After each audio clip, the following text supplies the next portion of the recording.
বিগত সরকারের আমলে যারা ছিল টাকা বরাদ্দ হয়নি, ওই জায়গায় এখন ইটও বিছায় না। কিশোরগঞ্জ যেগুলো এরা উৎপাত করে অতিরিক্ত, ছেলেরা বাইরে যেতে পারে না, ঠিক আছে, পুলিশে বলার পরও এরা সঠিকভাবে নেয় না, অ্যাকশন নেয় না। এই এলাকাটা হচ্ছে গিয়ে শ্রমিক এলাকা, শ্রমিকের ন্যায্য দাবি কোনো পূরণ হয়নি, মিল কারখানা সমস্ত বন্ধ। বর্তমানে কোনো শিল্প প্রতিষ্ঠান চালু নাই, সমস্ত শিল্প প্রতিষ্ঠান বন্ধ, হাজার হাজার মানুষ বেকার।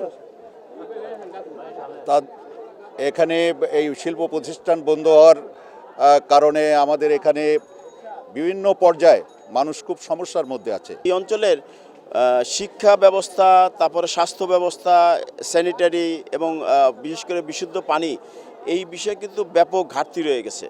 আমার প্রত্যাশা থাকবে যেন নারীরা রাস্তায় ভালোভাবে চলাফেরা করতে পারে এবং ভালো করে যেন তাদের কাজের ক্ষেত্রে যেন কোনো সমস্যা না হয়। এই অঞ্চলে যারা স্টুডেন্ট যারা আছে এরা পরবর্তীতে যাতে এখানেই কিছু করতে পারে, এরকম যাতে একটা বড় প্ল্যান যাতে তাদের থাকে। পদ্মা সেতু হলো তখন প্রত্যেকটা দক্ষিণাঞ্চলের মানুষ আশা দেখেছিল এখানে গ্যাস আসবে, কিন্তু আমরা এখন পর্যন্ত খুলনার মানুষ গ্যাসের সুবিধা পাইনি। আল্লাহ যদি আমাদের ওই অঞ্চলের ভাই বোনদের দোয়ায় সহযোগিতায় আমাকে যদি নির্বাচিত করেন তারা, তাহলে সবাইকে সাথে করে নিয়ে সরকারের সাথে অন্যান্য দাতা সংস্থা, এনজিও সকলের সহযোগিতাই প্রয়োজন হবে। কারণ হলো হাজার হাজার কোটি টাকা আজ এই মিল কলকারখানাগুলোর কাছে পাবে বিভিন্ন প্রতিষ্ঠান। চালু করা যে খুব সহজ বিষয়টা তা না, তবে উদ্যোগ নেওয়া হবে ইনশাল্লাহ, যত দ্রুত সম্ভব সকলের সহযোগিতায় সেগুলোকে চালু করা, আবার এই মৃতপ্রায় নগরীটাকে আবার সরব একটা নগরীতে পরিণত করা, এটা আমার মনের খুবই ইচ্ছা। তাছাড়া ওখানে ইপিজিট সহ আরও অন্যান্য স্থাপনা তৈরি করে যাতে বেকারত্ব সমস্যার সমাধান করা যায় সে বিষয়ে আমরা চেষ্টা করব ইনশাল্লাহ।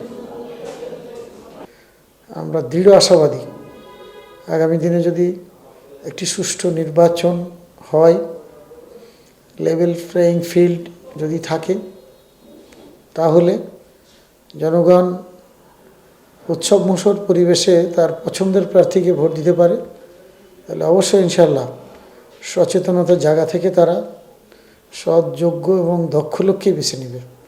সেক্ষেত্রে আমি আশাবাদী যে ইনশাল্লাহ তারা আমাকেই বেছে নেবে। খালিশপুর, দৌলতপুরকে মাদকমুক্ত, সন্ত্রাসমুক্ত সুন্দর একটি এলাকা হিসেবে দেখতে চাই।